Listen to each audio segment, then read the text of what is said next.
कि उन्होंने मुझे आज आप सब लोगों से रूबरू होने का एक मौका दिया है। निश्चित रूप से डिसेबिलिटी सेक्टर वैसे तो कहने को बहुत छोटा सेक्टर है, बहुत लिमिटेड लोग इसमें काम करते हैं, लेकिन खुशी होती है जब स्मृति जी जैसे लोगों को, मुस्कान जैसी संस्थाओं को हम इस सेक्टर में देखते हैं, जो बहुत ही डेडिकेटेड होकर बरसों से इस सेक्टर में अपना contribution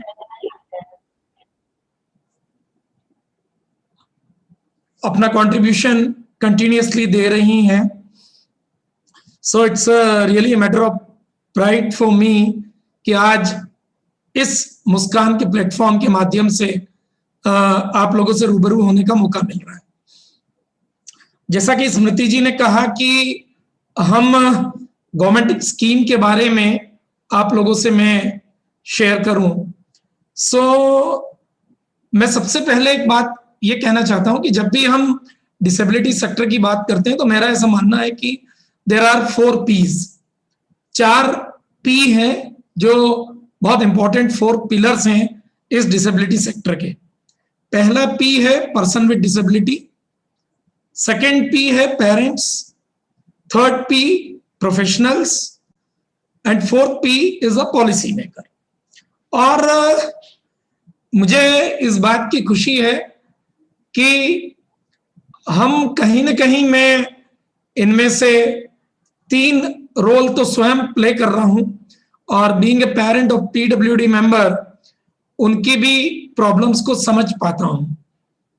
I am a proud father of 22 years old an ADHD girl Sonu, जो मेरी इंस्पिरेशन है, जो मुझे इस सेक्टर में लेकर आई। इस सेक्टर में मेरा सफर तो बहुत ही छोटा है। ओनली 2009 में मैं फुल फ्लेजेड इस सेक्टर में आया और वहां से काम शुरू किया, लेकिन with the God grace I got lot of opportunities. तो बहुत सारी अवसर मिले, बहुत स्टडी करने का मौका मिला, और साथ ही साथ 2014 के बाद जब एनडीए गवर्नमेंट आई और डॉक्टर थावरचंद गहलोत जी इस डिपार्टमेंट सोशल जस्टिस मिनिस्ट्री के मिनिस्टर बने and he has appointed me his adviser, तो पॉलिसी लेवल पे भी काम करने का एक काफी करीब से मौका मिला। एंड आई ट्राइड कि practically as a parent, ground पे काम करने वाली एक संस्था, पीडब्ल्यूडी के पेरेंट के नाते, प्रोफेशनल्स के नाते, क्या हम गवर्नमेंट में पॉलिसीज इस तरह की बनाएं कि हमारी स्कीम्स तो बहुत बनती है लेकिन लोगों तक पहुंचती नहीं है, तो उसको कैसे इजी किया जाए। तो मैं एक छोटा सा प्रेजेंटेशन के साथ आप लोगों से अपनी बात को शेयर करता हूं। आई थिंक मेरी स्क्रीन विजिबल है? यस सर, विजिबल है। Okay, so let me move forward. I think there is a, yeah, this is my organization स्नेह, जो मध्य प्रदेश के उज्जैन जिले में एक नागदा बहुत ही छोटा सा कस्बा है, वहां पर ये हमारी ऑर्गेनाइजेशन है, स्पेशल नीड एजुकेशन होम, जहां पर बेसिकली हम लोग नेशनल ट्रस्ट डिसेबिलिटी पे काम करते हैं और साथ ही कम्युनिटी बेस्ड रिहैबिलिटेशन, गवर्नमेंट की स्कीम्स लोगों तक पहुंचाने का एक बड़ा काम हम यहां से करते हैं। Sonu is my daughter and खुशी है कि स्नेह को कंट्री की बेस्ट ऑर्गेनाइजेशन का अवार्ड भी 2019 में हमें मिला। हम सबसे पहले बात करेंगे rights of person with disability act 2016, which is a very important act. जब पॉलिसी की बात करते हैं तो ये 2016 में जो एक्ट आया, इस एक्ट के जो बेसिक कंपोनेंट थे, one is a regulatory component, second health के बारे में बात किया है, स्किल डेवलपमेंट का बात किया है, एक्सेसिबिलिटी का इसमें बात किया है और एजुकेशन का बात किया है। यानी हमारे जो पर्सन विद डिसेबिलिटीज है उनको बहुत सारे राइट्स डिफरेंट डिफरेंट एरियाज में दिए गए हैं। लेकिन दुख की बात यह है कि बहुत सारे लोगों को इसके बारे में आज भी जानकारी नहीं है। Not only the person with disability parents, बल्कि कई ऑर्गेनाइजेशन भी इस बारे में जानकारी का अभाव होने के कारण they are not pursuing with the proper authorities कि हमें क्या क्या इसमें हमारे राइट्स हैं और हमारे बच्चों के लिए, हमारे दिव्यांगजनों के लिए ये होना चाहिए। मैं यही रिक्वेस्ट करूंगा कि इसमें जो बेसिक चीजें हैं उसके बारे में, ये बहुत छोटा सा एक 15-20 पेज का एक्ट है, इसका हर पर्सन विद डिसेबिलिटी को और पेरेंट को एक बार गो थ्रू जरूर करना चाहिए, सो दैट आपको ये पता लग जाए कि हमारे अधिकार क्या हैं, which is very very important. अगर हम गवर्नमेंट स्कीम्स की बात करें तो मैं ये बताना चाहूंगा कि गवर्नमेंट ने जन्म से लेके मृत्यु तक सारे चीजों के लिए स्कीम्स को फॉर्म किया है। हम अगर शुरुआत करें तो सबसे पहले जरूरत होती है असेसमेंट की, ट्रीटमेंट की एंड रिहैबिलिटेशन। तो उसके लिए 3 टायर सिस्टम हमारी कंट्री में है। हर जिला स्तर पर DDRC, district disability rehabilitation centre, state level पे CRCs, composite regional centre, and पूरी कंट्री में हमारे 11 national institutes different different disabilities के लिए बने हुए हैं। अगर हम इंटेलेक्चुअली चैलेंज बच्चों की बात करें, जो हमारा फोकस एरिया है, तो उसका national institute of empowerment of persons with intellectual disability NIEPID Secunderabad में है। साथ ही निपमेट चेन्नई में भी इंटेलेक्चुअल डिसेबिलिटी पे काम होता है। तो ये 2 नेशनल इंस्टीट्यूट्स हमारी इंटेलेक्चुअल डिसेबिलिटी पे काम करते हैं। उसके बाद सेकंड पार्ट आता है कि जब असेसमेंट हो जाता है तो कई सारे डिसेबल लोगों को असिस्टिव डिवाइसेस की जरूरत होती है या आर्टिफिशियल लिम्स की जरूरत होती है। उसके लिए हमारी एक ADP स्कीम है, that is assistance to disable person, जिसमें फ्री ऑफ कॉस्ट या 50% रेट पर असिस्टिव डिवाइसेस हम प्रोवाइड करते हैं through ministry of social justice. Government of India की स्कीम है। मैं आज जो भी स्कीम की बात कर रहा हूं वो गवर्नमेंट ऑफ इंडिया की और पूरे इंडिया में एप्लीकेबल है। इसमें थोड़ा सा डिटेल में आगे आपको बताऊंगा किस तरह से इसको ले सकते हैं। मैं अभी सिर्फ स्कीम्स के बारे में बता रहा हूं। एक हमारी उसके बाद बात आती है कि बच्चों का एजुकेशन। तो मैं आप सब लोगों को ये बहुत इंपॉर्टेंट चीज बता रहा हूं कि जैसा मैंने कहा कि right of person with disability act में हमें डिसेबल लोगों के लिए एक अधिकार दिया है जो राइट टू एजुकेशन से एक स्टेप आगे है। कैसे आगे है? ये डिसेबल लोगों को 18 साल की एज तक किसी भी स्कूल में, माइंड इट, किसी भी स्कूल में, प्राइवेट और government, they can take the admission और उस स्कूल को उन्हें फ्री पढ़ाना होगा। They can not charge the fee as per the RPWD act 2016। दूसरा, इसमें वो किसी भी क्लास में एडमिशन ले सकता है। और तीसरा, राइट टू एजुकेशन में कंडीशन होती है कि पड़ोस का स्कूल। इसमें यह कंडीशन नहीं है, इसमें क्लियर लिखा है स्कूल ऑफ हिज चॉइस। तो इन एनी स्कूल वहां पे वो एडमिशन ले सकते हैं।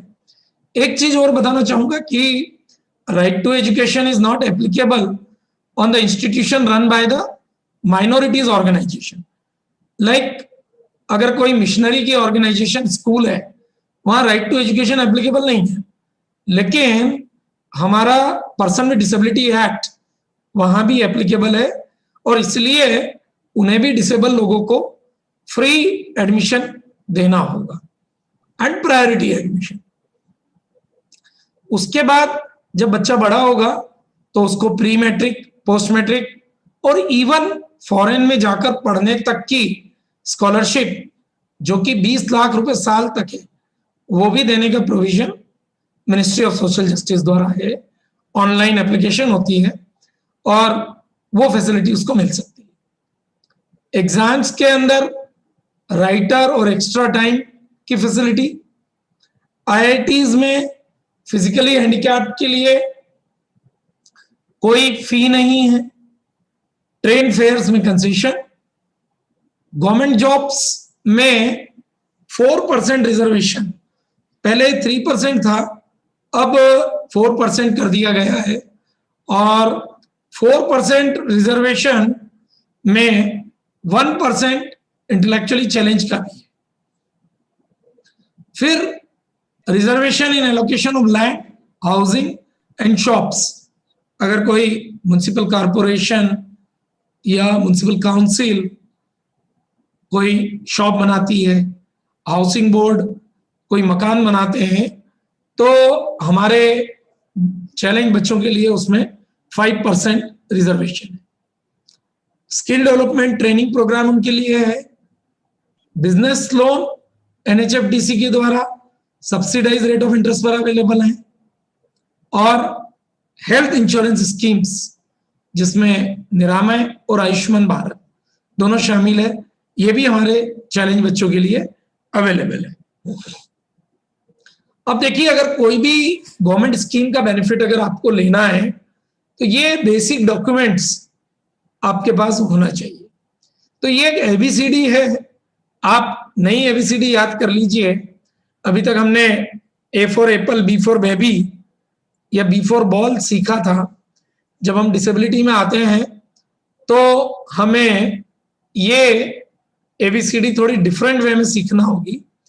ए for Aadhaar card, B for birth certificate, C for caste certificate which is required only in case of SC, ST, OBC, D for disability certificate जो कि अब UDID कार्ड में तब्दील हो चुका है 1 जून से, E फॉर इकोनॉमिकल स्टेटस के लिए आइदर BPL कार्ड और APL कार्ड और income certificate, F for financial documents यानी आपकी बैंक पासबुक बच्चे की, and G for guardianship, which is required only after the age of 18 years, particularly for the National Trust disabilities.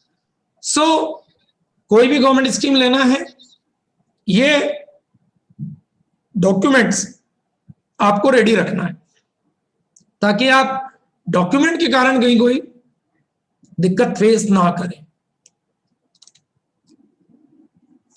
अब हम ADIP scheme की बात करते हैं, तो एडिप स्कीम में एलिजिबिलिटी क्राइटेरिया सिंपल है, इंडियन सिटीजन होना चाहिए, 40% मिनिमम डिसेबिलिटी हो, मंथली इनकम 20,000 रुपए महीने से ज्यादा नहीं होना चाहिए। इसमें 15,000 रुपए महीने तक की जिनकी इनकम है उनको फ्री ऑफ कॉस्ट, और 15 से 20,000 वालों को 50% कॉस्ट पे ये असिस्टिव डिवाइसेस दी जाती है, और 3 साल में एक बार ये असिस्टिव डिवाइस उसको मिल सकती है। और जो बच्चे 12 साल या उससे छोटे हैं उनको 1 साल बाद भी असिस्टिव डिवाइस दी जाती है। इसके लिए आपको सिंपली एक वेबसाइट है www.elimco.in. Elimco is a government of India public sector company जिसका फुल फॉर्म है आर्टिफिशियल लिम्स मैन्युफैक्चरिंग कॉर्पोरेशन। आप इस वेबसाइट पे जाइए और ऑनलाइन आपको जो जरूरत है तो आप अपने आप को रजिस्टर करिए। उसमें असेसमेंट होगा और असेसमेंट के बाद जो असिस्टिव डिवाइस रिक्वायर्ड है वो आपको इनकम कैटेगरी के बेस पे या तो फ्री ऑफ कॉस्ट या 50% कॉस्ट पे दी जाएगी। अब हम आते हैं स्कॉलरशिप स्कीम पे। स्कॉलरशिप स्कीम में भी 40% डिसेबिलिटी जरूरी है। इसमें 4 तरह की स्कॉलरशिप है, सॉरी 5 तरह की, जिसमें सबसे पहले प्री मैट्रिक, जिसमें इनकम लिमिट 2.5 लाख रुपए साल, इसमें 500 से 800 रुपए महीना और बुक अलाउंस, डिसेबिलिटी अलाउंस मिलता है। उसके बाद पोस्ट मैट्रिक यानी 12th के बाद, जिसमें भी इनकम लिमिट 2.5 लाख रुपए है पेरेंट की, इसमें 550 से 1600 रुपए महीने तक स्कॉलरशिप है, और बुक अलाउंस, डिसेबिलिटी अलाउंस और कॉलेज की फी 1.5 लाख रुपए साल तक गवर्नमेंट ऑफ इंडिया देती है। Top class education scholarship for PG degree diploma course, इसमें parent income limit 6 lakh, tuition fee आपको 2 लाख तक मिल सकती है, मेंटेनेंस अलाउंस 1500 से 3000 रुपए और स्पेशल अलाउंस 2000 रुपए per month. Books allowance, computer grant, aids and assistive devices, ये भी आपको इसमें दिए जाते हैं। सॉरी, बैक करता हूँ। ऐसा क्या हो गया? तो जाता नहीं तो आप ले जाना पड़ेगा, मुझसे थोड़ी जाता नहीं। 1 minute, oh sorry, just a minute.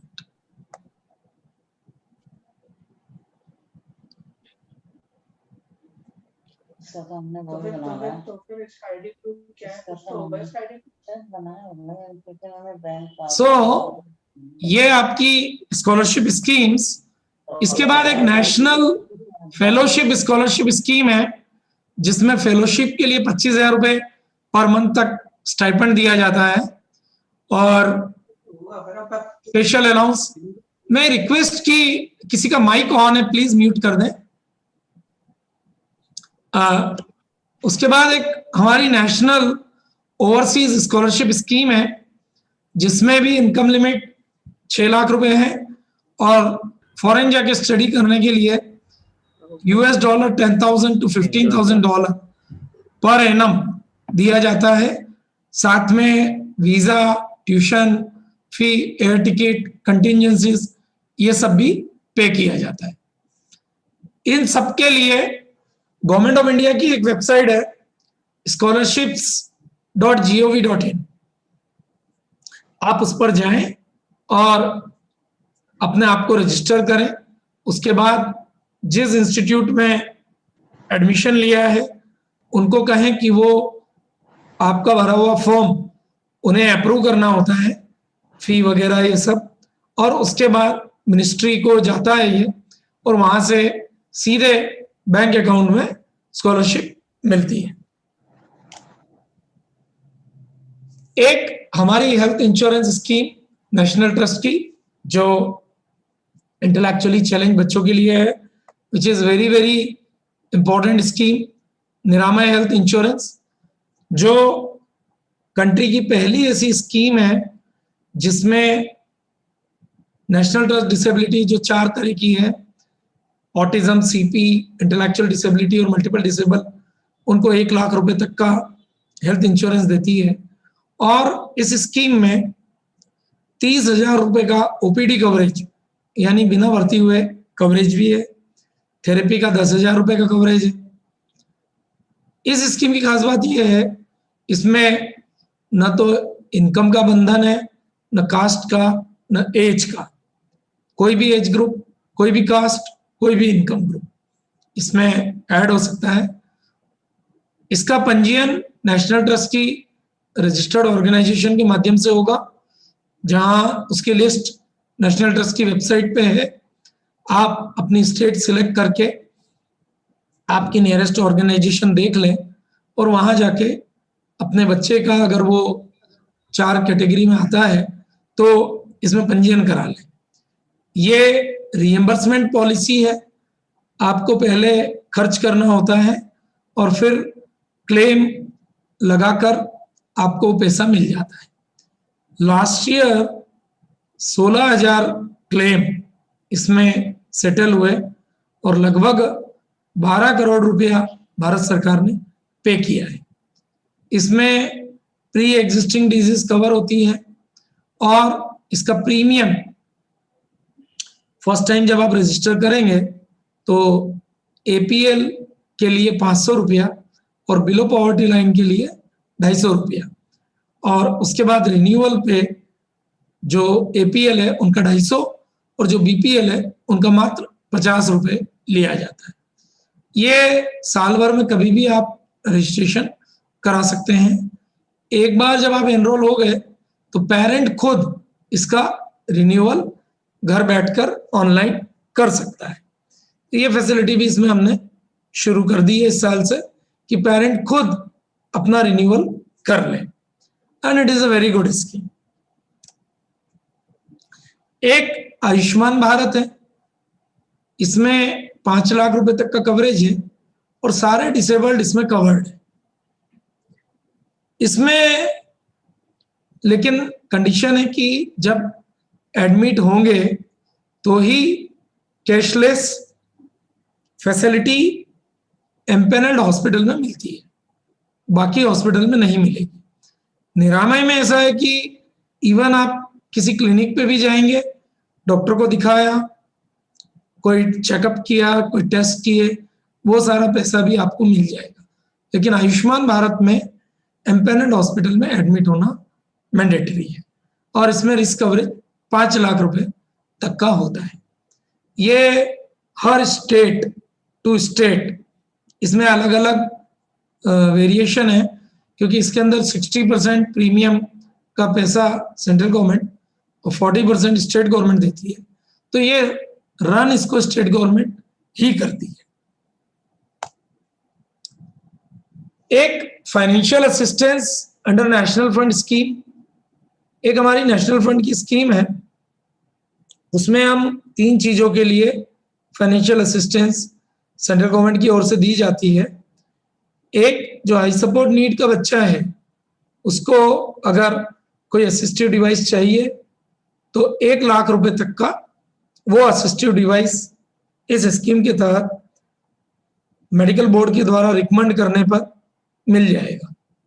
Second, अगर कोई डिसेबल बच्चा art, culture, dance, film, sports उसमें अच्छा करता है और स्टेट या central, national level, state level या इंटरनेशनल लेवल पे किसी में सिलेक्ट हुआ है तो उसके आने जाने का खर्चा, पर डे का कुछ कॉस्ट, ये सब इस स्कीम में सेंट्रल गवर्नमेंट देती है। डायरेक्ट अप्लाई सेंट्रल गवर्नमेंट को करना है, जॉइंट सेक्रेटरी को, और सारे पेपर लगाना है। उसके आधार पे स्क्रीनिंग कमेटी अप्रूव करती है और इन योजनाओं में डायरेक्ट बेनिफिट ट्रांसफर के तहत पैसा दिया जाता है। अब हम आते हैं, एक भारत सरकार की बहुत अच्छी योजना है कि गवर्नमेंट ने तो 4% रिजर्वेशन दे दिया, लेकिन प्राइवेट सेक्टर में भी डिसेबल लोगों को नौकरी मिले, उसके लिए गवर्नमेंट ऑफ इंडिया एक इंसेंटिव स्कीम है जिसमें PF और ESI डिसेबल लोगों का गवर्नमेंट ऑफ इंडिया 10 साल तक पे करती है, जो एम्प्लॉयर कंट्रीब्यूशन है। एम्प्लॉयर कंट्रीब्यूशन 12% होता है PF का और ESIC में 4.75। ये दोनों 10 साल तक गवर्नमेंट ऑफ इंडिया देगी डायरेक्टली, तो एम्प्लॉयर को वो कॉस्ट बच जाती है। इसी प्रकार से ग्रेच्युटी का एक कंपोनेंट वो भी गवर्नमेंट ऑफ इंडिया दे रही है, और अगर किसी ने ITI से कोई टेक्निकल कोर्स किया है और अप्रेंटिसशिप करना है तो उसके दौरान दिया जाने वाला स्टाइपेंड वो भी गवर्नमेंट ऑफ इंडिया पे करती है। तो इस योजना के माध्यम से प्राइवेट सेक्टर में हमारे चैलेंज एडल्ट्स को एम्प्लॉयमेंट की अपॉर्चुनिटी में काफी अवसर मिल सकते हैं। ये NHFDC का एक स्वावलंबन केंद्र है। अभी हर जिले में एक इस प्रकार का केंद्र स्थापित होने जा रहा है और इसमें ये एक ट्रेनिंग सेंटर है जहां डिसेबल्ड को जो है भिन्न प्रकार के स्किल डेवलपमेंट की ट्रेनिंग दी जाएगी। ये सेंटर डिसेबल लोगों का स्व सहायता समूह बनाकर पेरेंट भी ले सकते हैं और इसको रन कर सकते हैं और इससे एक इनकम का सोर्स बना सकते हैं। ये कंटेनर के अंदर होता है, कंटेनर लाकर रखना है और बाकी का अरेंजमेंट एनएचएफडीसी करता है, कंटेनर वगैरह भी लोन पे देता है और बहुत ये बढ़िया है। अच्छा डिजाइन है। तो इसको भी एनएचएफडीसी के माध्यम से किया जाता स्वावलंबन केंद्र बना के देता है। हाँ, पूरा वो कंटेनर ही बना बनाया आपको दे देगा, वहां पे आप रख सकते हैं। हमने हमारे यहाँ नागदा में एस्टेब्लिश किया है इसको और डिसेबल्ड लोग, इकोनॉमिकल बैकवर्ड और ओबीसी ये लोग यहाँ ट्रेनिंग ले रहे हैं और ये डिसेबल्ड लोगों का एक हमने स्व सहायता समूह बनाया। इससे जो इनकम होती है वो उन्हीं को जाती है और ये कंटेनर भी लोन पे मिला है, 3 साल में इसकी किस्तें चुकानी है और वो सब उसी से पूर्ति होने के बाद भी उन लोगों को कुछ अच्छी मतलब हर बंदे को थोड़ा इनकम भी हो जाता है। तो ये एक अच्छा प्रोजेक्ट है NHFDC, national handicapped finance development corporation. Delhi में ही इसका ऑफिस है और वही इसको प्रोवाइड करा रहा है। एनएचएफडीसी की और भी स्कीम्स हैं। अगर आप इंटेलेक्चुअली चैलेंज बच्चों के पेरेंट हैं तो बच्चों के नाम पे जब बच्चा एडल्ट हो गया तब आपको लोन देता है सब्सिडाइज रेट पे और उससे आप उस बच्चे के नाम पे कोई बिजनेस पेरेंट खुद कर सकता है। नाम बच्चे का रहेगा, आप गारंटर रहेंगे और बिजनेस आप कर सकते हैं जिससे उनकी इनकम चालू हो जाए। 50 लाख तक का लोन इसमें मिलता है और 10 साल में रीपेमेंट है और 4 से 5% रेट ऑफ इंटरेस्ट है। तो 4 से 5%, हाँ 4 to 5%। और एनएचएफडीसी का IDBI bank, Punjab national bank इनके साथ टाई अप है। वहां जाकर भी आप उनसे बात कर सकते हैं और एनएचएफडीसी की वेबसाइट का मैंने एड्रेस दिया है, ये पीपीटी में शेयर कर दूंगा स्मृति जी को ताकि आप सब तक पहुंच जाएगा। तो एनएचएफडीसी की वेबसाइट पे जाके आप चला सकते हैं। बिल्कुल ये लोन ले लें और बच्चों के लिए कर सकते हैं, लोन पे ले लो बच्चों के नाम पे और खुद भी आप ले सकते हैं। अब ये तो स्कीम्स के बारे में बता दिया, मैं कुछ बेसिक और चीजें बताना चाहूंगा। एक यूडीआईडी कार्ड, देखिए 1 जून से गवर्नमेंट ऑफ इंडिया ने एक नोटिफिकेशन जारी कर दिया है कि अब जो हमारे पुराने डिसेबिलिटी सर्टिफिकेट होते थे उसकी बजाय ऑनलाइन बनेंगे और यूडीआईडी कार्ड उपयोग होगा।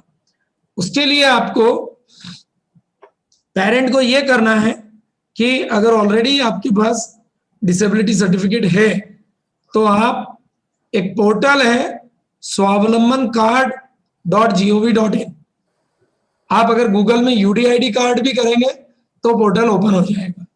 उस पर जाएं और उसमें 2 ऑप्शन होते हैं, नया बनवाना है मतलब आपके पास डिसेबिलिटी सर्टिफिकेट है या नहीं है, तो अगर है तो उसको क्लिक करें और वो जो इंफॉर्मेशन एक फॉर्म आएगा वो भरते जाएं। उसमें कुछ अटैचमेंट करना होंगे, बच्चे का फोटो, उसके बाद उसका आधार कार्ड, उसका डिसेबिलिटी सर्टिफिकेट, वो अटैच करके सबमिट कर दें। इमीडिएटली एक टेम्परेरी नंबर आपको मिल जाएगा और वो आपके जिले के डिस्ट्रिक्ट हॉस्पिटल में सबमिट होता है, वहां से वो अप्रूव करेंगे तो यूडीआईडी कार्ड आपके घर पे आएगा और जैसे ही वो अप्रूव करेंगे तो एक मैसेज भी आपको आएगा आपके मोबाइल पे, जो नंबर आप देंगे और आप ऑनलाइन भी उसको यूडीआईडी कार्ड को निकाल के प्रिंट कर सकते हैं। सर उनका साइट का नाम क्या है? swavalambancards.gov.in, SWALAM स्वावलंबन कार्ड्स www.gov.in। एक्सक्यूज मी, आप ये सारा एक बार सबके उसमें डाल दीजिएगा। हाँ, मैं Secretary चैट madam बॉक्स में डाल देता हूँ। हाँ। और ताकि मैं यहाँ आपको एक ओपन करके भी दिखा देता हूँ ये वेबसाइट किस तरह की है। नहीं, कुछ लोग ओपन कर सकते हैं, कुछ नहीं कर सकते हैं। हाँ, मैं वो भेज ही दूंगा, है ना। स्वावलंबन card.gov.in ये एक UDID कार्ड की ये वेबसाइट है। देखिए, ये वेबसाइट होती है ना।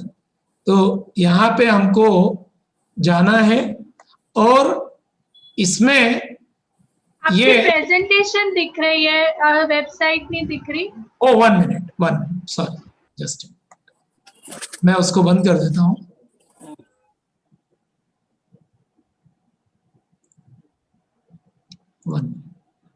अब मैं आपको मेरी ये वाला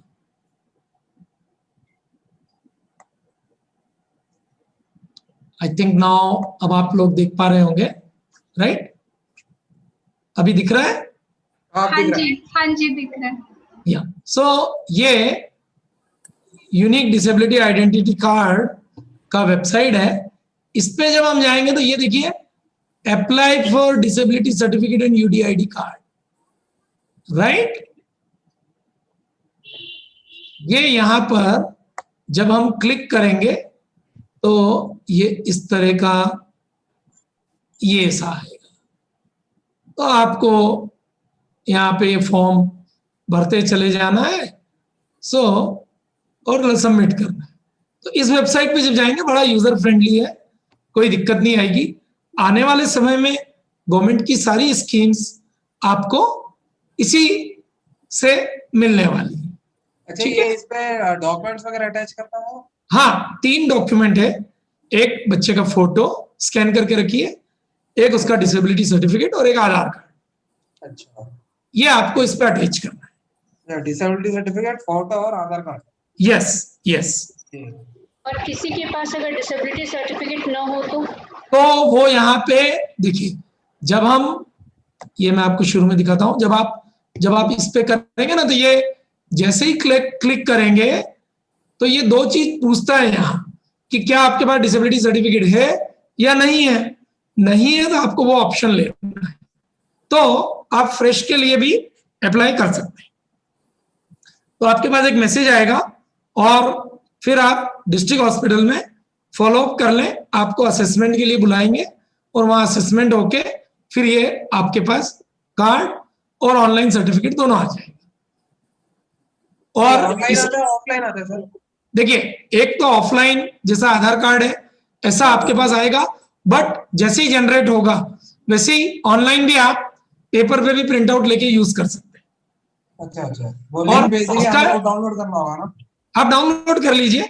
ये स्टेटस देखिए, मैं एक यहाँ पे दिखा रहा हूँ, UDID कार्ड स्टेटस, मेरा जो हैंड दिख रहा है, यहाँ पे अगर क्लिक करते हैं तो यहाँ जाते हैं तो जब आप सबमिट करते हैं ना एप्लीकेशन, तो आपका एप्लीकेशन ID नंबर देता है, तो वो यहाँ डाल के हम स्टेटस भी चेक कर सकते हैं, राइट? सर, अगर सर्टिफिकेट है और UDID कार्ड चाहिए तो रिन्यूअल वाला ऑप्शन कह रहे हैं ना, उस पे जाएंगे? नहीं, जाना उसी पे। रिन्यूअल तो तब जब आपकी डिसेबिलिटी सर्टिफिकेट की क्या होता है, कई बार डिसेबिलिटी सर्टिफिकेट 2 तरह के, टेम्परेरी और परमानेंट। हमारे जो इंटेलेक्चुअली चैलेंज बच्चे हैं उनके लिए हर 5 साल बाद up to the age of 18 years renewal कराना होता है। लेकिन सर मेरा परमानेंट है। हाँ, अगर आपका सर्टिफिकेट परमानेंट है तो रिन्यूअल नहीं कराना होगा, पर अगर सर्टिफिकेट टेम्परेरी है तो आपको परमानेंट कराना होगा। वो आप अपने डिसेबिलिटी सर्टिफिकेट पे देख लें क्या मेंशन है। अगर परमानेंट है तो दिक्कत नहीं है, फिर वही चलेगा। ठीक है, थैंक यू सर। अपना फोन नंबर भी दे दीजिएगा। हाँ श्योर, मैं सब कुछ दे दूंगा। तो ये तो हो गई एक बात UDID कार्ड की। एक और इंपॉर्टेंट बात है लीगल गार्जियनशिप। जो बच्चे नेशनल ट्रस्ट डिसेबिलिटी वाले 4 कैटेगरी के बच्चे हैं, autism, cerebral palsy, intellectual disability, जो पहले MR लिखते थे, मेंटल रिटार्डेशन, वो वर्ड अब बंद हो गया है, और मल्टीपल डिसेबल। अगर वो 18 साल के हो गए और अपना बैंक अकाउंट, अपनी चीजें ऑपरेट करने में खुद सक्षम नहीं है, तो लीगल गार्जियनशिप सर्टिफिकेट भी बनाना जरूरी है। हर जिले में एक लोकल लेवल कमेटी होती है। आप नेशनल ट्रस्ट की वेबसाइट पे, मैं वो भी दिखा देता हूं, एक ओपन करके, एक सेकेंड। आप नेशनल ट्रस्ट की वेबसाइट पे जाइए। ये एक सेकेंड, मैं शेयर कर रहा हूं, 1 मिनट।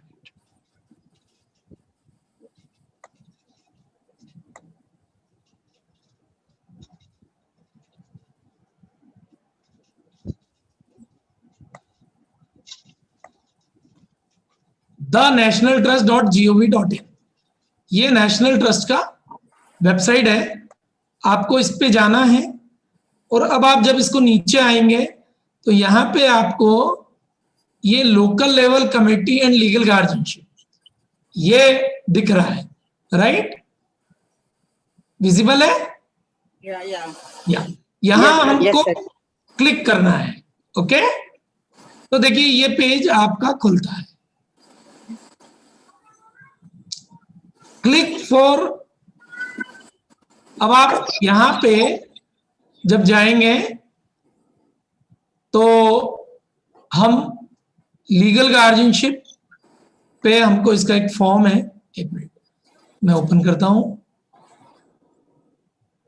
ये देखिए इधर साइड में गार्जियनशिप दिख रहा है, ये गार्जियनशिप लोकल लेवल कमेटी के नीचे ब्लू में लेफ्ट हैंड साइड में ये लोकल लेवल कमेटी, इसके नीचे गार्जियनशिप।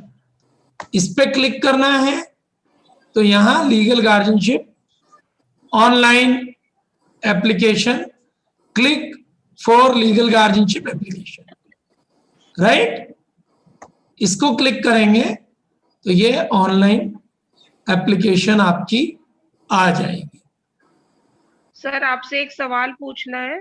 जी, मैंने ये भर के सबमिट किया था ऑनलाइन, 2-3 साल हो गए, लेकिन उसके बाद कुछ हुआ नहीं। अब मुझे क्या करना चाहिए? मुझे एक आपने नंबर भी कहाँ मिला किया था? ऑनलाइन किया था। कौन से जिले में है आप? डिस्ट्रिक्ट आपकी? वेस्ट दिल्ली। वेस्ट दिल्ली। हाँ जी। आप मुझे ये एक तो, नंबर भी मिला था, जी जी जी जी, पर जब मैं उसका फाइल स्टेटस करती हूँ तो there's no response, something negative came. Okay. तो व्हाट आई सजेस्ट, हाँ जी। आप एक बार नेशनल ट्रस्ट को, जो नेशनल ट्रस्ट का एक ईमेल आईडी है, इस हाँ जी। वेबसाइट पे ही दिया है, contact@thenationaltrust.gov.in। ओके उस पे आप वो डिटेल्स भेज दें ओके। कि अभी तक नहीं हुआ है। एंड हाँ देन जी। आप एक चीज और देखें कि आपकी नॉर्थ दिल्ली में लोकल लेवल कमेटी में कौन रजिस्टर्ड ऑर्गेनाइजेशन मेंबर है, ये यहां से दिख जाएगी। देखिए मैं वो भी वेस्ट दिखा, दिल्ली। हाँ वेस्ट दिल्ली। वेस्ट दिल्ली ना, एक सेकेंड मैं आपको वो भी दिखाता हूँ। किसी हाँ को जी। अगर ये चेक करना है कि आपकी एरिया की नेशनल ट्रस्ट की रजिस्टर्ड ऑर्गेनाइजेशन कौन है, तो देखिए हाँ जी। नेशनल ट्रस्ट की वेबसाइट पे ही फ्रंट पेज पे जो अपन गए थे, हाँ जी। वहां ये देखिए ये एक नीचे टाइल बनी हुई है, हाँ जी, दिख रहा है। Registered organisation. इस पे क्लिक करेंगे और सिलेक्ट स्टेट, तो ये मैंने दिल्ली सिलेक्ट किया। सिलेक्ट डिस्ट्रिक्ट, आपका वेस्ट दिल्ली, राइट? वेस्ट, नीचे नीचे। ये वेस्ट दिल्ली। हाँ जी। इसमें आप सर्च कर लीजिए, ये देखिए वेस्ट दिल्ली में ये एक ऑर्गेनाइजेशन है, एकता शक्ति, और इनका नंबर भी है। अच्छा जी, ठीक है। आप इनसे कांटेक्ट करिए ओके। और इन्हें बताइए, ठीक है? हाँ जी। ये यहां से आप अपनी ऑर्गेनाइजेशन आपके एरिया की ढूंढ सकते हैं, ठीक है? Okay. Okay, any other question? अच्छा, लीगल गार्जियनशिप में एक इंपॉर्टेंट चीज और बता दूं, अगर गर्ल है, देखिए बॉय है तो मदर, फादर, ब्रदर, सिस्टर, भाभी, कोई भी बन सकता है। लेकिन अगर लड़की है तो लड़की के केस में लीगल गार्जियन लेडी ही हो सकती है, उसका को गार्जियन फादर हो सकते हैं, बट मेन गार्जियन कोई लेडी होगी, mother, sister, sister in law, वही हो सकती है। ठीक है, ये विशेष ध्यान देने की बात है, तो वो ध्यान रखिए। सर एक क्वेरी है मेरी।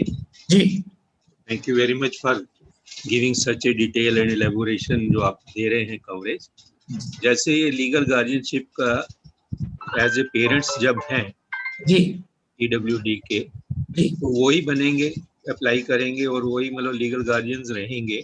जी, जब तक वो हैं वो तो ठीक है। बाद में जैसे डॉटर है जी, एंड शी इज मैरिड, जी, डॉटर का भी कुछ मेरे ख्याल से मैंने किसी के हाँ, किया था कि इसी लीगल गार्जियनशिप को अप्लाई करने वक्त भी ये प्रोविजन हो जाता है कि हमारे बाद यस, को जो मैं को गार्जियन बोल रहा हूँ ना, एक्चुअली क्या होता है कि गार्जियन एंड को गार्जियन, तो गार्जियन आप हैं, जब आप नहीं रहेंगे तो जब आपकी एब्सेंस में को गार्जियन को ऑटोमेटिकली गार्जियनशिप मिल जाती है।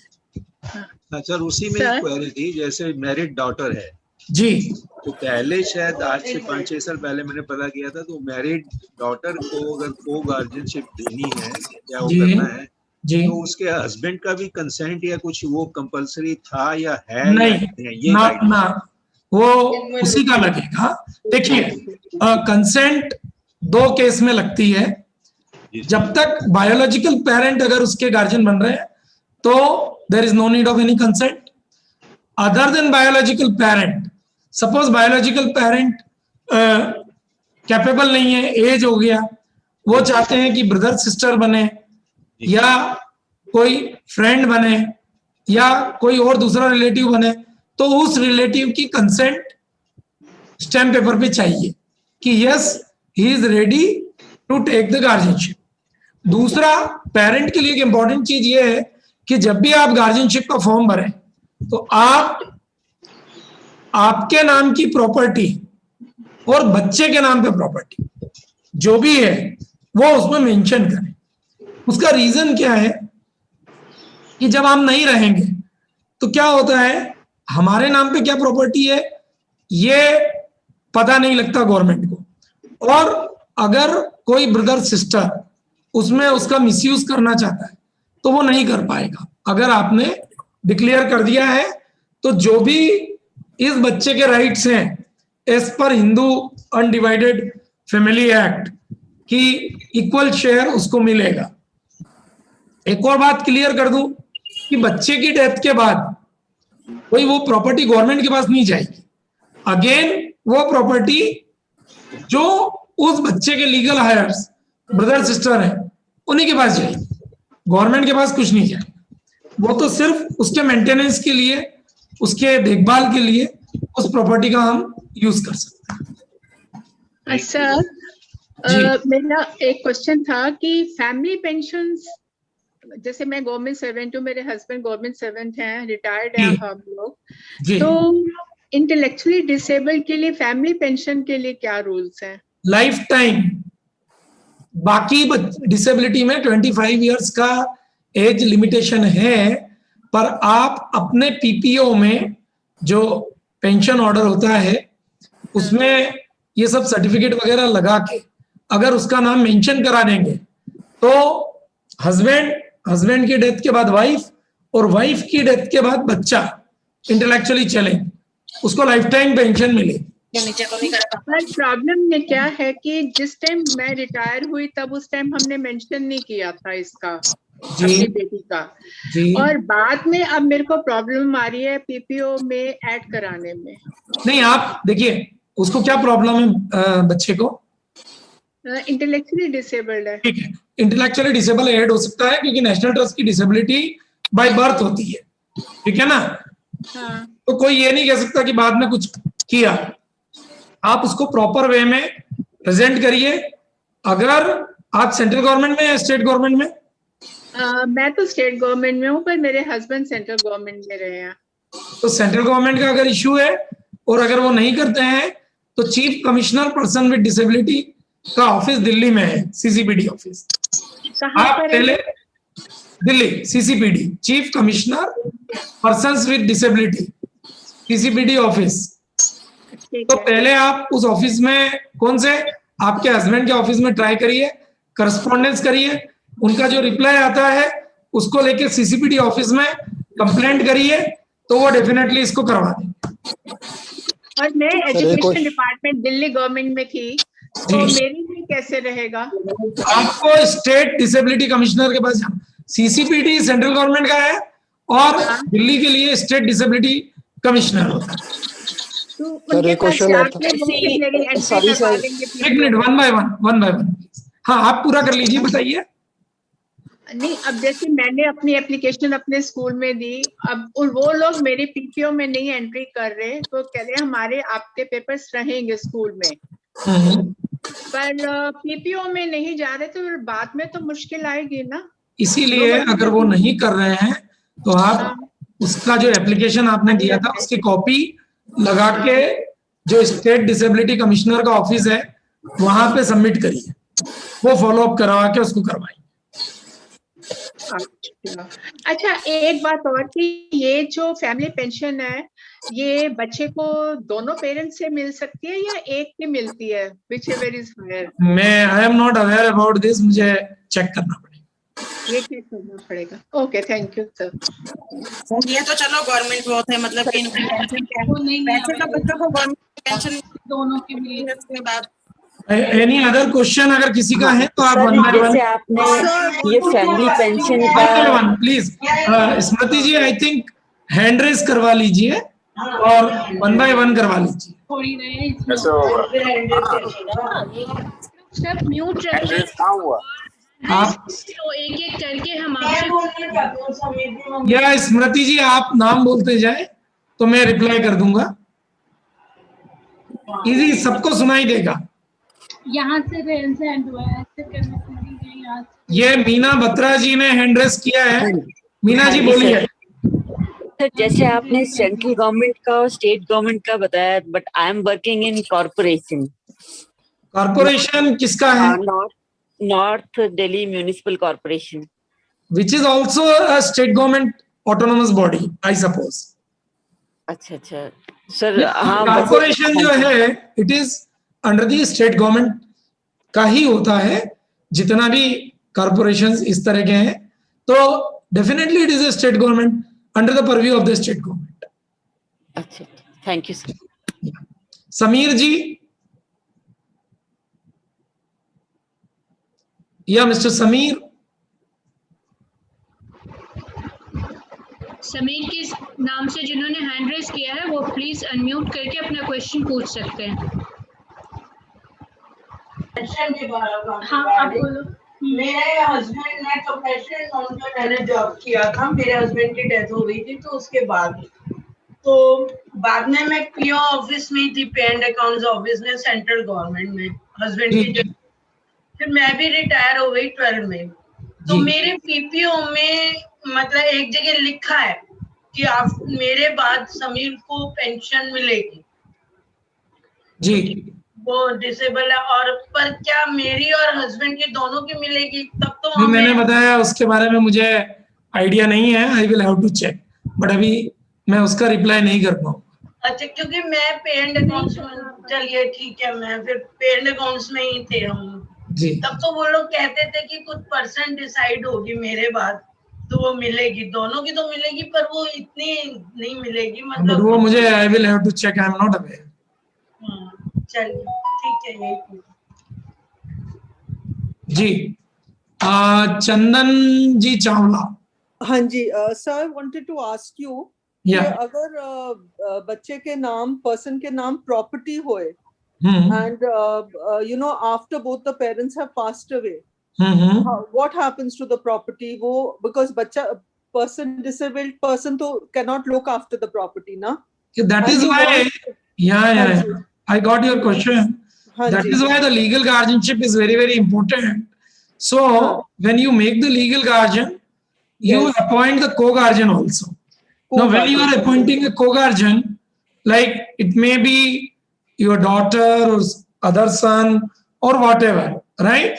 Okay, so, whatever the property you are having in your name or in the name of the husband, now as per the Hindu Undivided Family Act, the share of that property will be in the name of this challenged child. Yes, now, sir. If the other son or daughter wants to sell, they can sell, but they will have to take the permission from the local level committee, the chairman of which is a collector. So, and the amount of sale proceed, say for example, it has been sold maybe in 1 crore, and there are 4 brother sisters. So the 25 lakhs will be deposited in the name of that child in this any nationalized bank, and the interest of that will be used for the take care of that child, and the local level committee will ensure it. So that is why legal guardianship is very, very important. And after the death of that child, that 25 lakhs will go to among the 3 brother sisters. Okay, so I want to ask you another question. Like we have a trust for our child.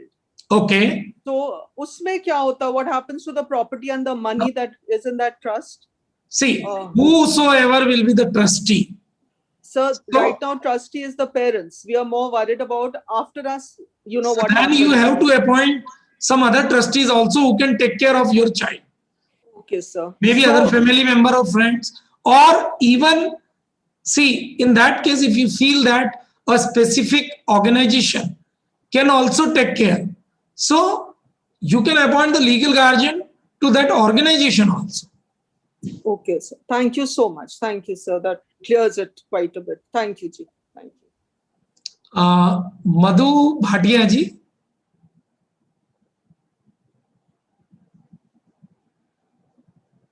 मधु भाटिया जी, आप unmute करके अपना question पूछिए please. Sir, can you hear me sir? या हाँ, I am nationalise bank से retire हुई हूँ मैं sir ji.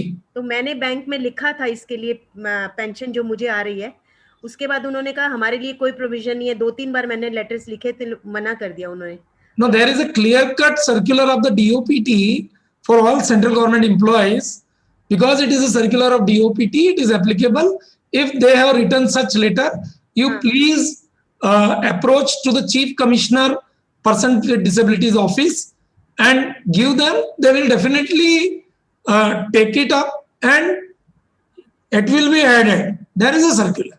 Thank you, sir. Thank you so much. Thank you.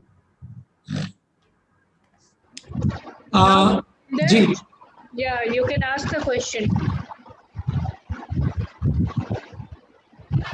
Sir, Anju Nigam. Yeah please. Sir मैं दिल्ली गवर्नमेंट में सर्विस करती थी, अभी रिटायर हुई हूँ सर. मैंने भी अपने बेटे के लिए, he is also intellectually disabled, उसके लिए ऑफिस में लिखा, सर्टिफिकेट बना, सब कुछ मेरे पास, all documents are with me. लेकिन जब मैंने अपनी पेंशन के लिए उनसे कहा कि पीपीओ में इसका नाम एंटर कर दें, उन्होंने नहीं किया. अगेन सी, ये सारे जितने इस तरह के प्रॉब्लम्स है, नहीं मेरा वही बोलना है, अगर वो नहीं हो रहा है तो you should approach, because it is a Delhi government related matter, so you should approach the state disability commissioners. ठीक है सर. जो DOPT का सर्कुलर है उसका कुछ नंबर वगैरह can you? I will share with Smriti ji, and I request Smriti ji कि वो आपको शेयर कर दें. ठीक है sir. Thank you sir. Sure. Now Gurvinder के नाम से जो है वो आप अपना क्वेश्चन पूछ सकते हैं. हाँ जी सर, ये जो गवर्नमेंट की पेंशन मिलती है बच्चों को 18 इयर्स के बाद, वो नहीं मिल रही है. कौन सी पेंशन? गवर्नमेंट पेंशन देती है ना ऐसे बच्चों को. अच्छा, जो डिसेबिलिटी पेंशन. हाँ जी, दिल्ली गवर्नमेंट जो देती है. दिल्ली गवर्नमेंट जो है, तो वो आपने अप्लाई किया? अप्लाई किया हुआ है, अगस्त से किया हुआ है, लास्ट ईयर से अभी तक कुछ नहीं हुआ उसका। आप उस ऑफिस में एक राइट टू इंफॉर्मेशन के तहत एक एप्लीकेशन लगाइए और जो आपने आवेदन किया है उसका स्टेटस मांगिए। Under the right to information act. जैसे ही आप मांगेंगी मुझे लगता है वो तुरंत सैंक्शन भी कर देंगे। ठीक है, ओके, थैंक यू।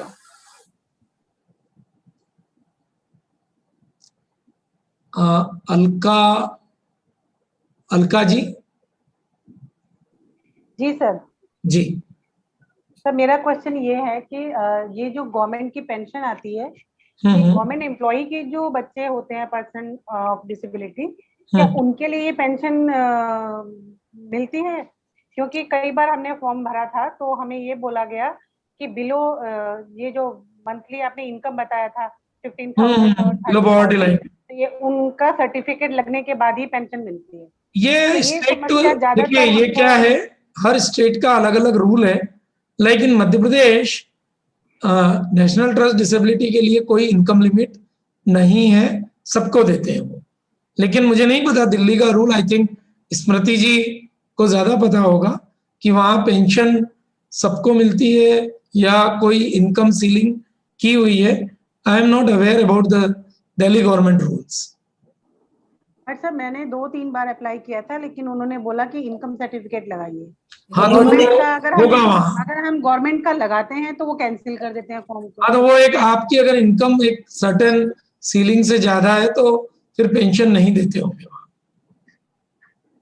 ये स्मृति जी से आप और कंफर्म कर लीजिएगा। ओके।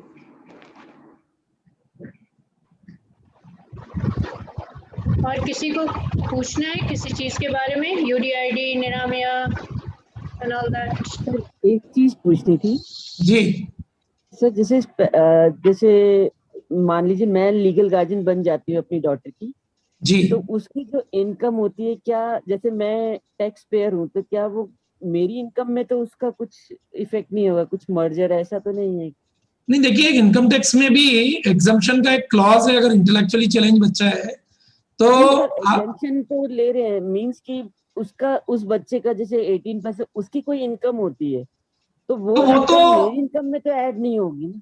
ना ना ना, अगर वो 18 इयर्स की हो गई तो उसकी इनकम उसकी कहलाएगी, क्योंकि उसका सेपरेट पैन कार्ड है। हाँ जी, हाँ जी। वो सेपरेट लीगल एंटिटी है, इंडिविजुअल। तो वो जैसे हमारे इंडिविजुअल पे इनकम टैक्स एक्ट एप्लीकेबल है कि 5 लाख रुपए तक का इनकम एग्जम्प्टेड है, वैसे ही उसका इनकम उसी का कहलाएगा। ठीक ठीक, थैंक यू।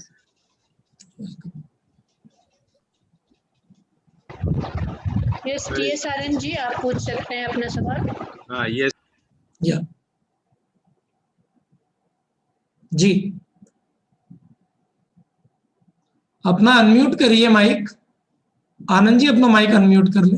हाँ सर, ट्रस्ट फॉर्मेशन पे क्या प्रोसीजर है, क्या कैसे वो मतलब अप्रोच करना है का क्या फॉर्मेलिटी है, जरा उस पर गाइड करें तो। किसके लिए? ये जैसे ये हमारा मतलब मेरा बेटा ही है पीडब्ल्यूडी, तो हम एक मतलब एक ट्रस्ट आगे फ्यूचर उसके लिए करें, लीगल गार्जियनशिप तो करेंगे ही करेंगे, उसके बाद एक ट्रस्ट फॉर्मेशन का भी प्रोसीजर बताएगा कि वो करके उसके फ्यूचर का उसको कर सकते हैं, कॉप्स उसके लिए कॉप्स क्रिएट करके। जी जी, उसके लिए जरा थोड़ा गाइड करेंगे तो थैंक यू। देखिए ट्रस्ट फॉर्मेशन जब भी होता है तो जो वहाँ का local SDM sub divisional magistrate जो होता है, ट्रस्ट उसके द्वारा फॉर्म होता है। ट्रस्ट डीड आपको बनवाना होती है, उसके लिए हर जगह एक्सपर्ट्स हैं जो ट्रस्ट डीड बनाएंगे, जिसमें ट्रस्ट के ऑब्जेक्टिव्स होते हैं। उसमें आपको ट्रस्टी मिनिमम 3, मैक्सिमम तो 11, 12, 15 कर सकते हैं, वो आपको लिमिट डिसाइड करना है। ट्रस्टी अपॉइंट करना है, उसके ऑब्जेक्टिव्स लिख दीजिए, क्या पर्पस है, क्या क्या उसका काम होगा, उस ट्रस्ट में क्या प्रॉपर्टी रहेगी वो आपको मेंशन करना होगा।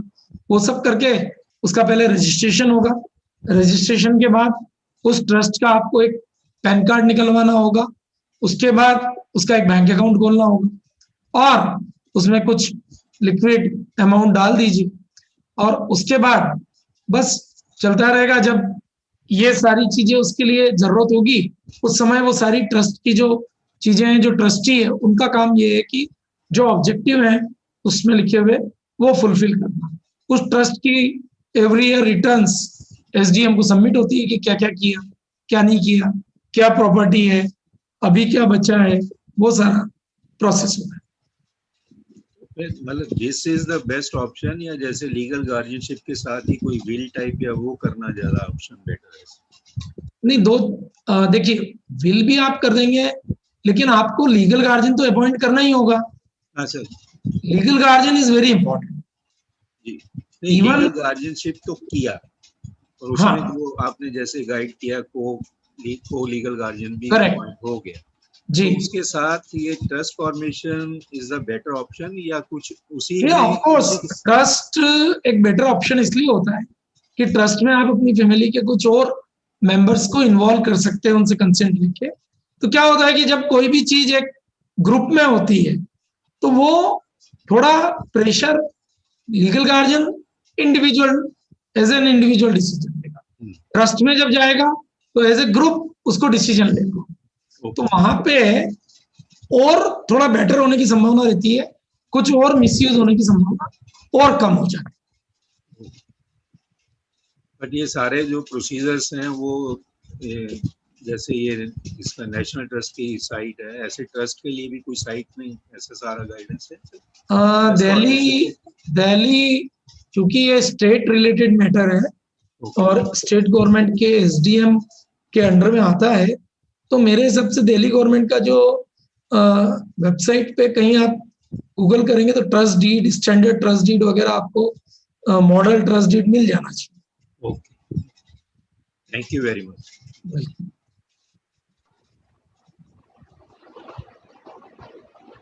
एक सवाल आया था निरामिया से रिलेटेड कि कोरोना के टाइम में जो होम क्वारंटाइन लोग रहते हैं जी, तो उसके रिम्बर्समेंट के रिगार्डिंग वो कैसे हो सकता है? क्योंकि जब फॉर्म फिलअप करते हैं तो उसमें हॉस्पिटलाइजेशन का आता है और बहुत सारे लोग होम क्वारंटाइन में रहे थे, तो उसके रिम्बर्समेंट का प्रोसेस क्या होगा?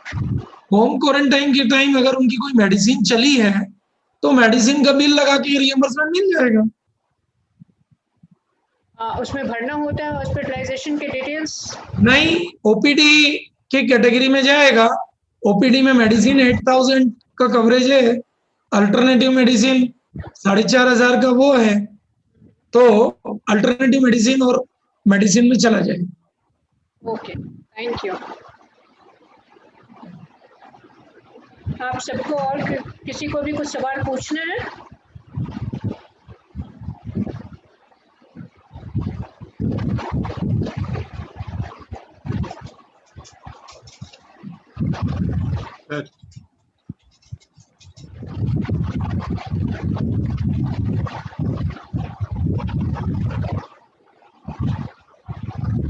एक छोटा सा सवाल सर, निर्माया के बारे में ही है मेरा। जी जी।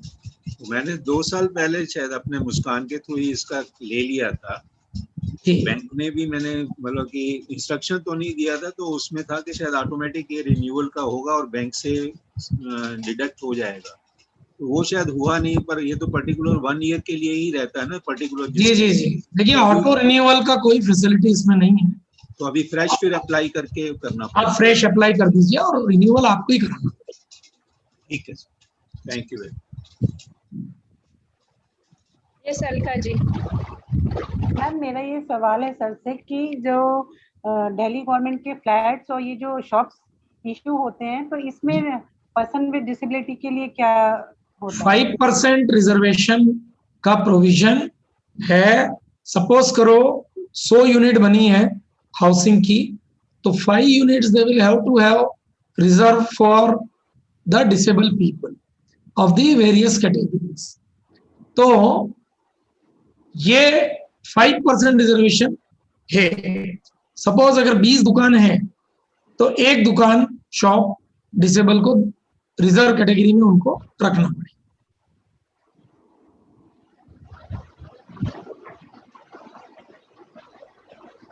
सर इसके लिए फिर कोई भी अप्लाई कर सकता है जो पर्सन विद डिसेबिलिटी के पेरेंट्स हो? हाँ, any person with disability can apply after 18 years. After 18 years, yes. तो इफ अगर उनके पेरेंट्स गवर्नमेंट इंटेलेक्चुअली चैलेंज बच्चों के पेरेंट अप्लाई कर सकते on behalf of the child. अगर डिसेबिलिटी इंटेलेक्चुअल डिसेबिलिटी ना हो तो अदर डिसेबिलिटी तो भी कर सकते हैं. Okay. Other, see, this 5% is for total all 21 types of disabilities. Okay, sir. Okay. Thank you, sir.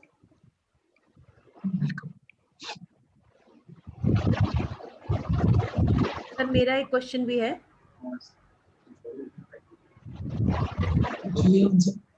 Hello.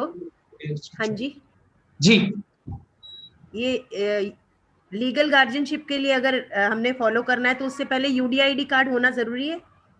See, अब 1 जून के यस अभी ना डिसेबिलिटी सर्टिफिकेट तो है, लेकिन यूडीआईडी कार्ड अप्लाई भी किया हुआ है, दोबारा भी किया है, अभी तक आया नहीं है. अगर आपके पास के भी पास पुराना डिसेबिलिटी सर्टिफिकेट वैलिड, उसकी वैलिडिटी अगर है और वो वैलिड सर्टिफिकेट है तो वो उसके थ्रू भी आप लीगल गार्जियनशिप या दूसरी फैसिलिटीज ले सकते हैं.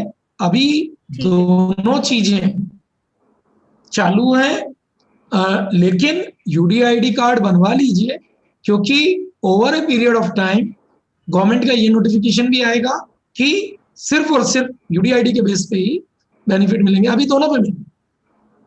सर यूडीआईडी कार्ड के लिए अप्लाई पहले भी किया था, नहीं आया, अभी दोबारा भी किया. हॉस्पिटल में सारा इसका मेडिकल बोर्ड के सामने असेसमेंट भी हो चुका, पूरा एग्जामिनेशन भी हो चुका, 3 महीने हो गए, कोई जवाब नहीं आया. फिर ये कोविड वगैरह ज्यादा हो गया तो हमारा भी जाना. आप स्टेटस देखिए. हाँ, वो फिर मैंने फॉलो. आप ऑनलाइन स्टेटस चेक कर लीजिए ना. ठीक है, यूडीआईडी कार्ड के लिए तो कुछ नहीं आया अभी स्टेटस, लेकिन हॉस्पिटल में भी हो चुका, एग्जामिनेशन पूरा हो चुका है, इसका लेटेस्ट भी हो चुका अभी इसी फरवरी. तो डेफिनेटली आएगा. ये ड्यूरिंग दी कोविड प्रॉब्लम रहा है. और कॉल करने से भी नहीं होता, थोड़ा सा इशू देखिए. मैं तो वो स्मृति मैम से भी मैंने बात की, थोड़ा प्रॉब्लम है, बट मैं आपको एक बात बता दूं आप सब पेरेंट्स के लिए कि as per the law 30 days में उन्हें डिसेबिलिटी सर्टिफिकेट या तो बना के देना है या डिनाई करना है. अगेन अगर नहीं बनता है, आप एक सूचना के अधिकार आरटीआई के तहत उस ऑफिस में एक आवेदन लगा दीजिए, देखिए अपने आप दे देंगे.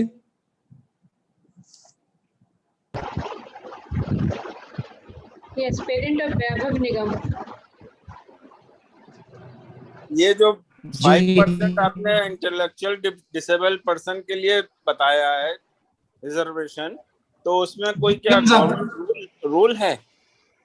क्योंकि डीडीए ये ना it is 5% as per the right of person with disability act. It is clear cut mention 5%. कौन से सेक्शन में है? Just a minute, let me give you the section also. There are some special provisions.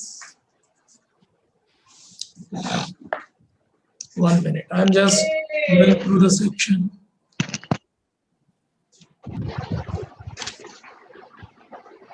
इस बीच किसी का कोई दूसरा सवाल है तो पूछ ले, मैं चेक कर रहा हूँ. सर, जिनका परमानेंट डिसेबिलिटी सर्टिफिकेट है, अगर वो यूडीआईडी के लिए अप्लाई करते हैं तो वो क्या दोबारा से असेसमेंट के लिए भी बुलाते हैं? नहीं. ठीक है, थैंक्स.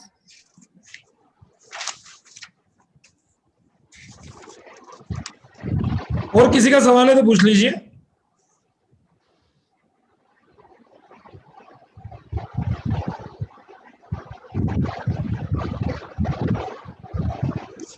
सर, आपने जैसे कहा कि दोबारा नहीं बुलाते एग्जामिनेशन के लिए, मेडिकल परमानेंट डिसेबिलिटी है तो दोबारा बुलाया मुझे तो अभी हॉस्पिटल में आरएमएल में दोबारा सारा. अगर उनको कोई डाउट क्या रहता है, जैसे इंटेलेक्चुअली बच्चा कितना बड़ा है आपका? वो तो 29 इयर्स का है. फिर जरूरत नहीं थी. हाँ, he is working also with lemon tree. वो तो उन्होंने बोला मेडिकल एग्जामिनेशन के लिए होगा सारा दोबारा, वैसे उसका मिनिस्ट्री के थ्रू बना हुआ है. अभी लेटेस्ट दोबारा भी बना है, लास्ट ईयर 20 में बना है. फिर भी दोबारा मेडिकल एग्जामिनेशन हुआ, उसके बाद भी हमें कुछ इशू नहीं किया सर्टिफिकेट. नहीं, फिर 29 इयर्स के केस में जरूरत नहीं है. ये आप सेक्शन 24 पढ़ लीजिएगा, social security. It's a complete section, section 24 of the RPD Act.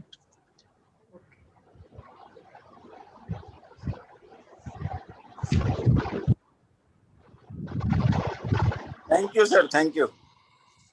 It's very clear.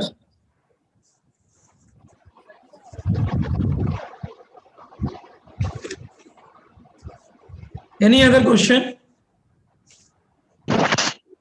Sir मुझे एक क्वेश्चन पूछना था। जी। हेलो। बोलिए बोलिए।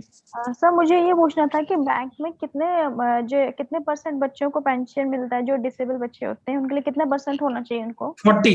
गवर्नमेंट स्कीम के लिए, कोई भी गवर्नमेंट स्कीम लेना उसके लिए मिनिमम 40% होना चाहिए। Okay sir, thank you sir. Sorry, ये मैंने एक 24 सेक्शन बोला, सेक्शन 37 भी देखिए। Okay sir, okay sir. Section 37। Okay sir, okay sir. 5% reservation in allotment of agricultural land and housing in all relevant schemes and development program with appropriate priority to women and benchmark disabilities. 37A is very specific. ठीक है sir, okay sir.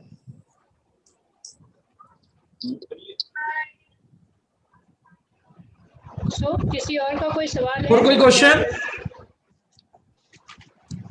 Hello sir, जो आप ये बता रहे थे जैसे form भर सकते हैं गवर्नमेंट के जो ये जो निकलते हैं फ्लैट्स वगैरह, तो इसके लिए तो कोई परसेंट नहीं चाहिए होता ना कि डिसेबल बच्चा होना चाहिए, ओनली सर्टिफिकेट होना चाहिए कि डिसेबल है ये बच्चा? हाँ, सर्टिफिकेट ही लगेगा, उसके नाम पे ही होगा, और वो जब आपका नंबर आएगा तो वो चेक करेंगे। मतलब इसके लिए तो नहीं कि इतना परसेंट डिसेबल बच्चा होना चाहिए, ऐसा तो कुछ नहीं होगा ना? 40% is must for anything. Okay, उसमें हर चीज के लिए 40% होना चाहिए, बिलो 40 नहीं होगा। Okay okay sir. Disability certificate के लिए एक छोटा सा क्वेरी मेरे माइंड में है अपने के लिए। मैंने बेटे का जो डिसेबिलिटी सर्टिफिकेट था, ये जैसे अपना विलिंगटन हॉस्पिटल और उसके उस टाइम पहले उससे होता था, वो एयरफोर्स गोल्डन जुबली जो स्पेशल विंग था उसमें था, तो उन्होंने बनवा दिए थे। तो वो शायद 15-20 साल ही पुराना है अभी। Now he is 36 year old. वो डिसेबिलिटी सर्टिफिकेट ही वैलिड रहेगा ना, परमानेंट लिखा हुआ है उसमें। तो ये जो UDID स्पेशल बनवाना है कार्ड डिसेबिलिटी, क्योंकि पहले तो आधार कार्ड में नहीं ऐड होता था, तो वो वैलिड रहेगा ना, उसी को सबमिट करेंगे तो उसमें वो अलाउ हो जाएगा। आप ऑनलाइन उसको सबमिट करिए। जी सर। उसका नंबर, किसने इशू किया, वो सब उसमें लिखना होता है। हाँ तो based on that district hospital will approve. ठीक है सर, थैंक यू। गीता जी आप पूछ लीजिए अपना सवाल। हेलो जी। मैं रितेश किशोर का फादर बोल रहा हूँ। जी जी। ये down syndrome child, actually we have the same query which just now some gentleman asked. He's around 35-year-old, and we got his Down syndrome certificate from Safdarjung Hospital maybe around 15 years back. Okay. So will it still be valid or no? Because it's a very simple certificate, handwritten in 3-4 lines, that this person has a Down syndrome disability. That is it. No, what I suggest, you apply for the UDID card, upload this certificate. Okay. Actually, what will happen, they will call you again, because now the disability certificate must be signed by 3 doctors, a panel of 3 doctors, okay, which is known as a medical board. Okay. You upload it, they will call you for the assessment, and they will issue it. Okay. And what is the website for UDID? That is a Swavalamban cards. Just now I showed Swavalamban cards, or you Google UDID card, it will come automatically. It will pop up. Okay. Yeah. Okay. That I will share. Thank you. So Smriti ji, I think I have taken all the questions. Still, if somebody has any question, they can contact Smriti ji and she can share the questions with me. I will definitely reply. So it will be my pleasure to reply. So I am very much thankful to Smriti ji, Muskan and all the parents for hello patiently sir, listening. एक थोड़ा last question पूछना था। Please sorry, क्या बोलते हैं, अगर आप जैसे आपने बैंक के लोन के लिए बताया था, तो उसके लिए भी बच्चों के डिसेबिलिटी सर्टिफिकेट वगैरह लगाना है, वही सब फीस के लिए 40% लगाना होगा, और इसमें 4-5% आपने बताया कि वो देना है इनको ना return. Yes okay sir, thank you. एक और हुआ है, can they ask Vaibhav Nigam.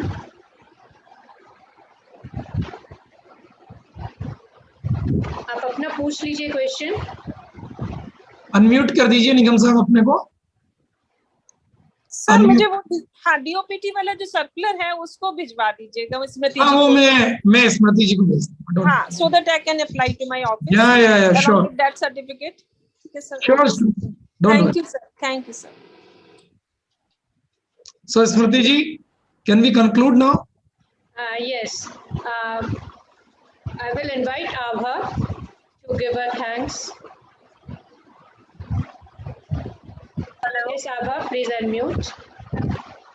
Hello, I'm in a traffic. 1 minute, just a minute. 1 minute में मैं साइड लगाती हूँ।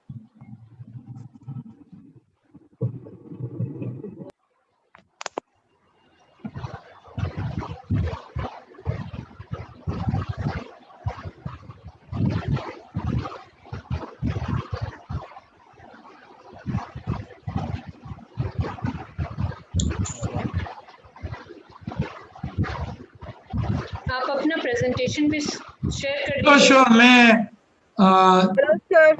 स्मृति जी को भेज देता हूँ। So, on behalf of all the parents and Muskan family, I really thankful to Pankaj जी। आपने इतने अच्छे से सारे इंफॉर्मेशन को डिटेल में समझाया है, क्योंकि ये सारी चीजें इंट्रिकेसीज ना हमें भी नहीं पता थी, तो हम पेरेंट्स के इन सवालों का जवाब दे नहीं पाते थे ठीक से। एंड नेचुरली अब एक रिसोर्स आपसे आपके रूप में हमें मिला है, तो आगे भी जो सवाल आएंगे पेरेंट्स के, हम ज्यादा अच्छे से उसको एक तो सब जवाब दे सकते हैं, और अगर हम नहीं दे पाए तो हम आप तक पहुंच सकते हैं। So I am really thankful to you and thank you to all the parents and teachers जिन्होंने आज अटेंड किया है, क्योंकि ये हमारे बच्चों के जीवन को बेहतर बनाने के लिए बहुत इम्पोर्टेंट है कि हमें इन सब चीजों की अच्छी समझ होनी चाहिए, ताकि उसका जो फायदा है वो हमारे बच्चों तक पहुंच सके। सो जितना आपने जो जानकारी दी वो इम्पोर्टेंट है, और जिन्होंने जानकारी ली वो भी बहुत इम्पोर्टेंट है, ताकि उस जानकारी का सही इस्तेमाल हो। So thank you so much everyone, specially Pankaj ji and Smriti for organising all this, and team Muskan. So thank you so much. Thank you very much. Smriti ji, आपसे एक रिक्वेस्ट है कि पेरेंट्स को दिल्ली डिसेबिलिटी कमिश्नर और सीसीपीडी ऑफिस का एड्रेस भी शेयर कर दें, सो दैट वो अपनी क्वेरीज जो है वहां करवा पाए। Yes sure, thank you sir. Okay, thank you thank you so much. Thank you इतना सारा समय देने के लिए, और मैं तो फिर बॉदर कर सकती हूँ आपको। आप अपना नंबर कर दीजिएगा सर। या स्मृति जी, आपके पास मेरा सारा डिटेल्स है, she will share, I don't have any issue. मेरे पीपीटी में भी है, so you will get it. Thank you sir. Thank you sir.